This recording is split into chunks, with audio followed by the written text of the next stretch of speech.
Question of the Week from the Naked Scientists. Hello and welcome to Question of the Week from the Naked Scientists with me, Diana O'Carroll. Well, this week has been a pretty good sunbathing week for flowers. Hello there, Naked Scientists. This is Sarah Miskimming from West Sussex. I've grown sunflowers in my garden for several years now, and they always follow the sun round from east to west each day. But what I would like to know is, do they slowly unwind during the night so that at sunrise they are pointing east again, ready and waiting for the sun up? Or do they remain facing where the sun set in the west until the sun starts to rise and then suddenly whiz round to face it? Also, if it's a particularly clear night with a bright full moon, do they turn to follow that too? Many thanks, Naked Scientists. So what is the mechanism that put the sun in sunflowers? So my name is David Hankey, and I'm a university senior lecturer at the Department of Plant Sciences here in Cambridge. It's actually very simple. There's a kind of driver, which is actually growth. It's all down to growth. If you look at a sunflower, there's a narrow neck while it's growing. And it's in this narrow neck that most of the cell expansion and therefore the elongation of the stem is taking place. And it takes place at different rates on different sides of the stem. So during the early part of the day, most of the growth is taking place on the west side. So the flower is tilted towards the east. And then as the day goes on, then you get stronger and faster growth on the north side. So the flower becomes tilted. And so on all the way round through to the evening when it ends up pointing west. And during the night, what happens is the growth is corrected. So you have a great deal of growth that takes place now on what is effectively now the west side to turn the whole flower over so that it ends up at the beginning of the day pointing east.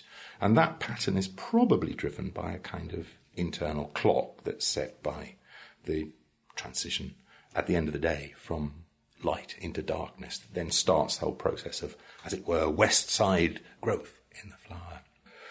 We know that the sensitivity of plants to light, in terms of the sensors which plants have capable of picking up light, are quite remarkable, and you can show that the light of a full moon on a completely clear night is just about perceptible to a plant.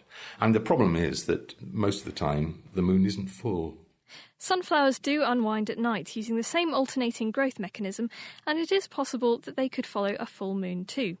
What's interesting is that no one really knows why the flowers themselves follow the sun, but best guess is they need the extra heat to grow more seeds. As Chemistry for Me noted on the forum, once they've lost their seeds, they just sit facing east all day long. But from natural wonders to natural disasters for next week's question. Hi, this is Mike calling from the United States in Tucson, Arizona. Love your guys' podcast. It's great. What I was wondering was what would be the short and long-term difference if a significant, like a dinosaur-killing type asteroid or meteor would impact the Earth in either a landmass or in the deep ocean or polar ice cap. Where would you tell an asteroid to go if it was coming your way? Send your answers and new questions to chris@thenakedscientist.com or write it for all the world to see on our forum. You can find that at thenakedscientist.com/forum. Question of the Week is part of the Naked Scientists podcast and supported by the EPSRC, the Wellcome Trust and UK Fast. Look us up online at nakedscientists.com.